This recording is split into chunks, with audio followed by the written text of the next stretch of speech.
Hello and welcome to the Valley News Now Network. Duke Schindler here taking over the desk as we dive into a little bit of Investigate TV today. Because in the last several decades, the United States has lost about 90% of a critical workforce, and consequences they're already being felt nationwide on farms and dinner tables everywhere. So Investigate TV is uncovering hundreds of thousands of cows, pigs, and chickens that may just depend on only one person for critical care. Why it's not sustainable for food supply, we have more.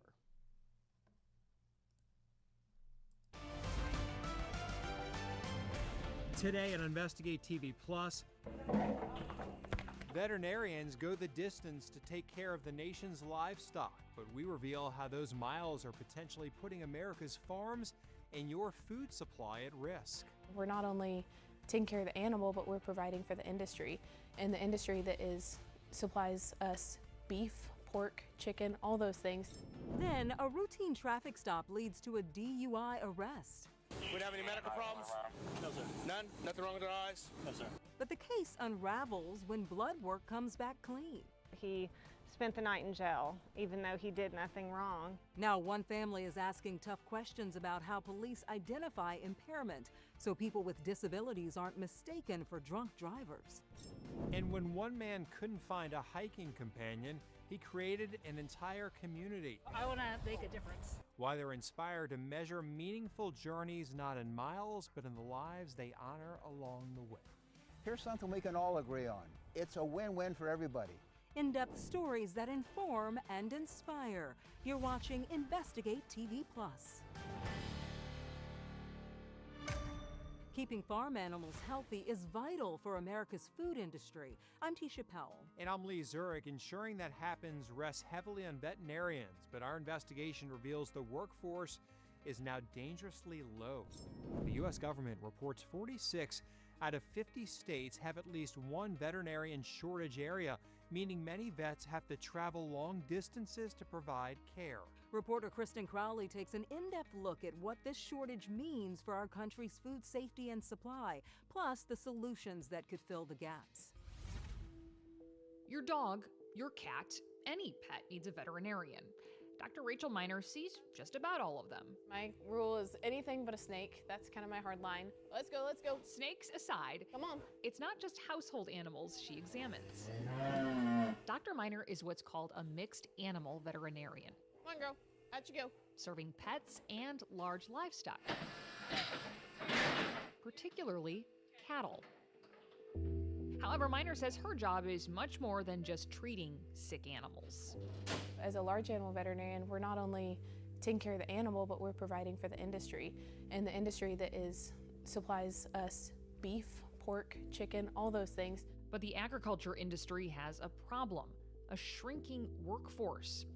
A 2023 Johns Hopkins report shows since the end of World War II, the U.S. has lost 90% of its food animal vets, those who care for animals that eventually become part of our food supply. The U.S. government has identified what's called shortage areas, where a small number of vets are responsible for a large number of livestock, including cattle.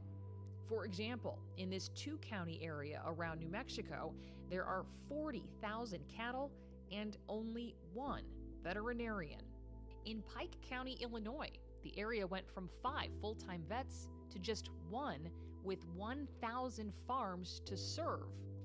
The Illinois Department of Agriculture says cattle and small ruminants have died because veterinary services were not available.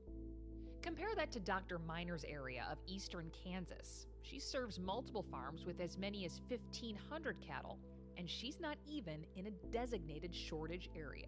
Do veterinarians in your position have too much on their plate right now? I do think that it is a challenge to be a mixed animal veterinarian in a rural area. That's because it's not just the number of animals they need to see, but the distance they need to travel to see them. I've driven as far as 60 miles for a farm call. How long does that take you? It took my entire afternoon. The longer a trip takes, the less time veterinarians have to look at animals. For animals, How often do they need to be seen by veterinarians to ensure that they are healthy? That once a year is a good ballpark. Is it possible then sometimes these animals aren't being looked at least once a year? Yeah, I think absolutely. Brad White is director of the Beef Cattle Institute. He's also a professor at Kansas State College of Veterinary Medicine.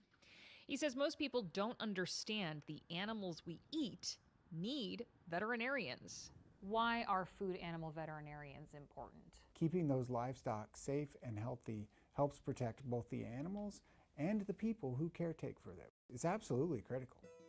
The National Conference of State Legislatures says the shortage has broad implications for livestock health, economic stability in the agricultural sector, and America's food security. That's why the lack of veterinarians is nerve-wracking for the industry. How big of a concern is it of yours of disease spreading among farm animals? Absolutely, it's a huge concern. If an outbreak were to occur, we have to set the necessary procedures in place to limit the spread and make sure that our food supply is secure. One reason attributed to the dip in food animal vets is the cost of schooling, sometimes in the hundreds of thousands of dollars. Another fact is those veterinarians typically make less than ones based in urban areas. The Federal Veterinary Medicine Loan Repayment Program is trying to offset that burden. Nationwide, if a student commits to at least 3 years of working in a rural shortage area, they can get up to $25,000 worth of student loans reimbursed.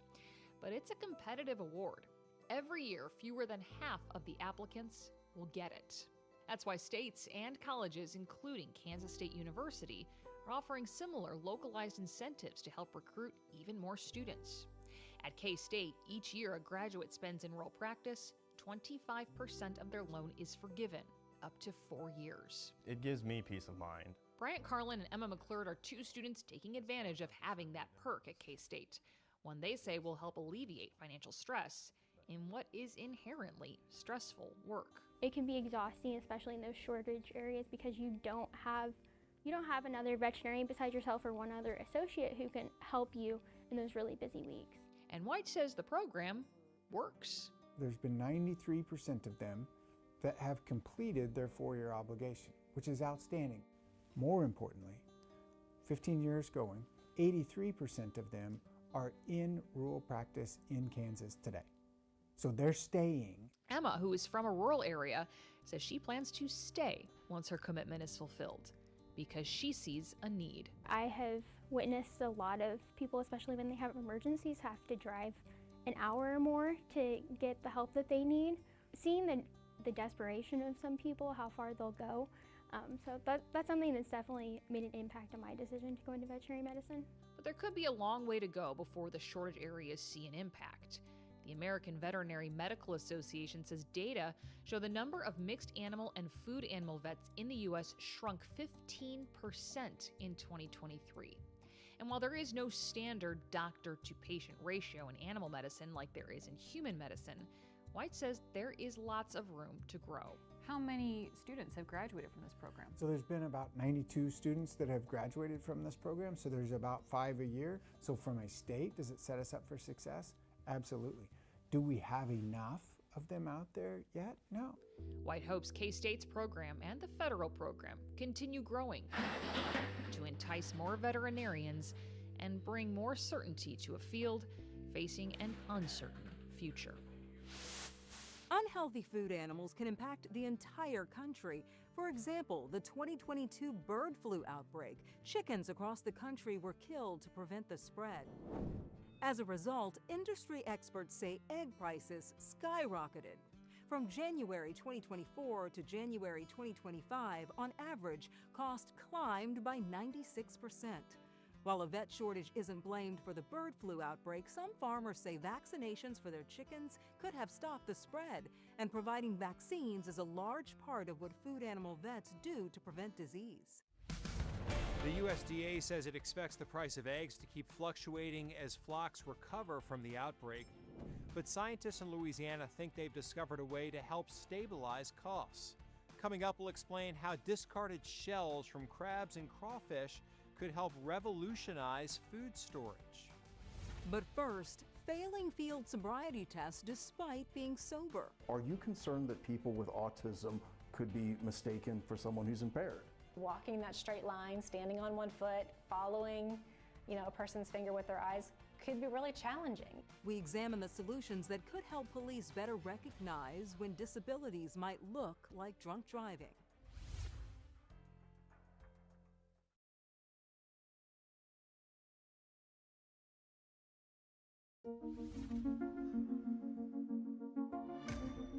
He has autism. So Does he? Yes. I asked if he had a disability. He said no. I asked if... He's not going to tell you. That's the parents of a man with autism talking to a police officer who put their son in handcuffs. The video shows the moments the young man is charged with driving under the influence, a crime he did not commit. Our investigation uncovered since 2017, more than 600 sober drivers in Tennessee have been arrested for DUI.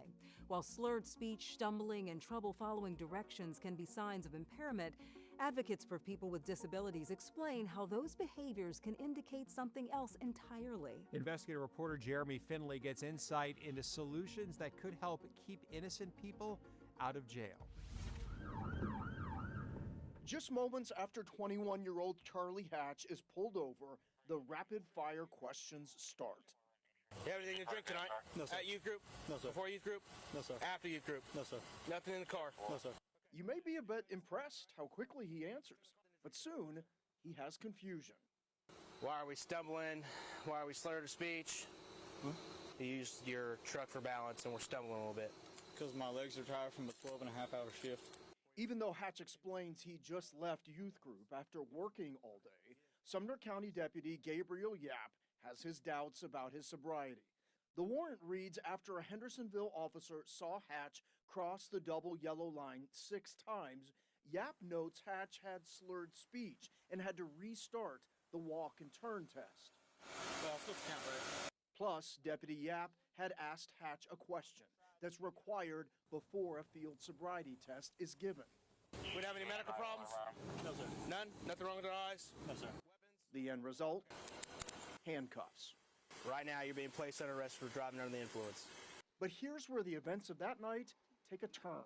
He shows so many signs of impairment. Hatch's parents, Andy and Andrea, arrive, telling something Deputy Yap hadn't heard. He has autism. So Does he? Yes. In Charlie's mind, that's not a disability. I asked if he had a disability. He said no. I asked if... He's not going to tell you. It turns out Hatch had been diagnosed with autism since he was little and is high functioning. He also lives with anxiety and ADHD. So in stressful circumstances, he has trouble following directions. Jessica Moore is with Autism Tennessee. So we try to help law enforcement understand to slow down. Are they asking rapid-fire questions? You have anything to drink tonight? No, sir. At youth group? No, sir. Before youth group? No, sir. After youth group?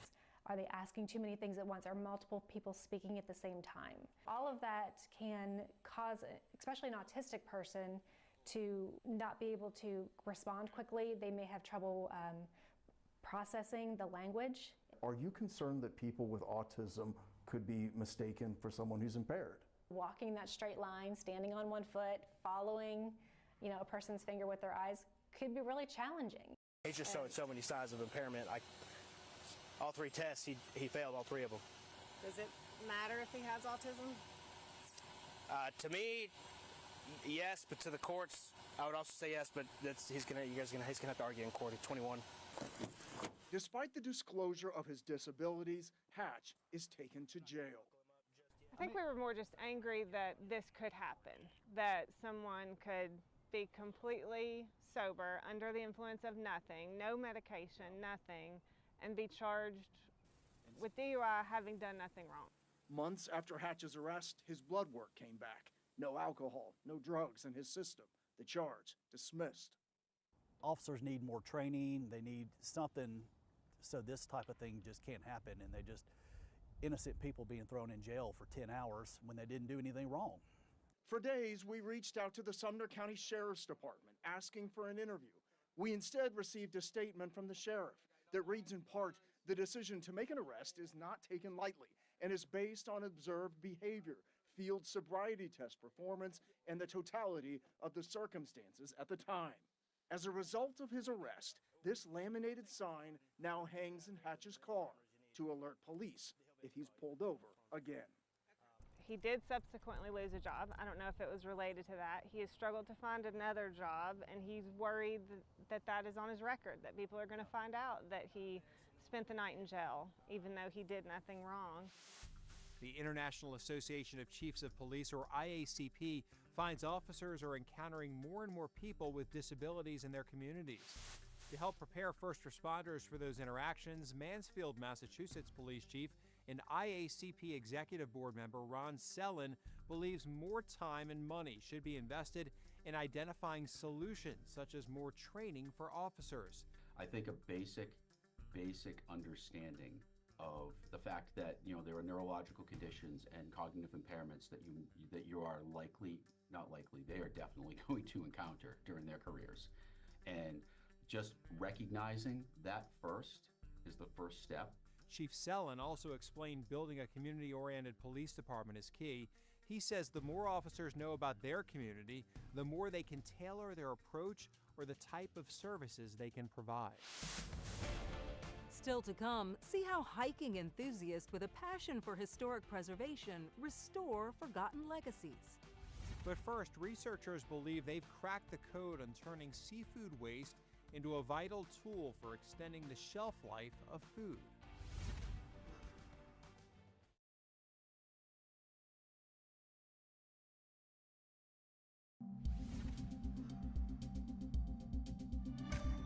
Eggs are an essential ingredient for millions of households in the U.S., but just like many fresh food items, they have a limited shelf life. When food gets tossed, it's not just a hit to your wallet. There are losses in labor, energy, and natural resources. Researchers in Baton Rouge, Louisiana believe they have a solution to help prevent food waste. Reporter Elizabeth Vowell explains how scraps from a crawfish boil or picking crabs could be key to making your groceries last longer. There's nothing better than the smell of crawfish fresh out of the pot, and nothing worse than the smell of the shells after you dump them. But it turns out those old shells have some big potential.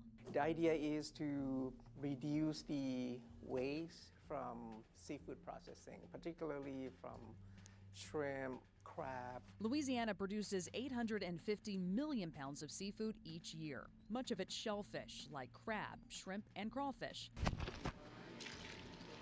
Dr. Watun Preniwatwatkul and his team inside the LSU School of Nutrition and Food Sciences developed a process to break down crustacean shells into a chemical compound called chitosan, which can be used to help extend the shelf life of food. In food, it has the antimicrobial property, so it kills bacteria, can use to kill pathogens. Chitosan is not a new compound, but the process developed at LSU makes it water soluble. That makes it easier to use in the food industry, more effective, and it has broad applications. Because it's odorless, now we can use it almost in anything. For example, researcher Dr. Upong Gao is using different concentration to coat eggs, allowing them to be stored at room temperature for up to 7 weeks. Similar processes can be used for other foods like fruits, veggies, even seafood. I see a lot of potential there. Gao says their chitosan compound could even allow the industry to transport and sell eggs without using cold storage, potentially cutting costs and saving you money, all while giving one of Louisiana's largest industries another boost. The team at LSU has a patent for their compound. They say their goal is to work with food companies to adapt it for use in the industry. Up next, dozens who crossed over centuries ago may be gone but not forgotten. Today is the 65th time we were out here cleaning these graves. How a hiking crew uses their hobby to help honor the dead.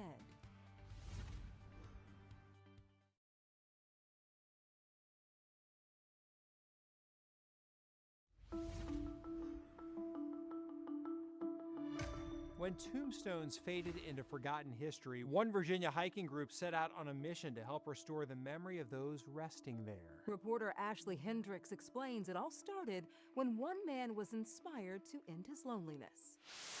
We do hikes, we do history, we do social things, we do all kinds of things. Dennis Bussey, who now lives in Lexington, Virginia, founded James River Hikers, Hiking with History.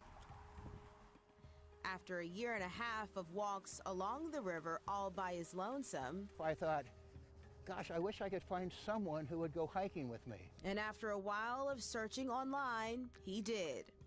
The first meetup only had about 7 people. It was 14 years ago. Today we have 5,000 people. 5,000 hikers who also double as volunteers. I want to make a difference. Today we are cleaning gravestones in Chaco Hill Cemetery. The Chaco Hill Cemetery is the final resting place for some of Virginia's most historic figures like James Marshall, the nation's 4th Chief Justice, Elizabeth Van Lew, a Civil War Union spy and abolitionist. You couldn't read anything on that. And even Dr. William Fouché, the first mayor of Richmond. And this gentleman is buried here 201 years ago. And I was up here giving a little tour, and this is Dr. Fouché, and his stone was completely black. In fact, when the group first started cleaning here, headstones weren't legible. But after getting permission from the city, the James River Hikers started putting in the work to make them look good as new. Today is the 65th time we were out here cleaning these graves. We have cleaned probably 70% of all the stones in this cemetery. A little bit of elbow grease and D2 solution helps get the job done when they meet here twice a month. And it isn't cheap. Without donations and grants, they wouldn't be able to show kindness in this way. In our very somewhat divisive world we are right now, here's something we can all agree on. Let's go out and honor these folks and do this thing in the right way, and it's a win-win for everybody. They are making such a huge difference in their community with their free time and effort. And I mean, a huge difference. Look at the before and after. I mean, you can actually read everything on there now to honor them. A lot of respect. Yeah, very nice. His fellow volunteers nominated Bussey for a community award that included $300 cash. Check out his response. That's completely wonderful. You know, we can clean about 40 veteran headstones with this money right here. Thank you very much. Then he went right back to work. No surprise there. No. And that's it for us on Investigate TV Plus. I'm Lee Zurich. And I'm Tisha Powell. Thanks for watching.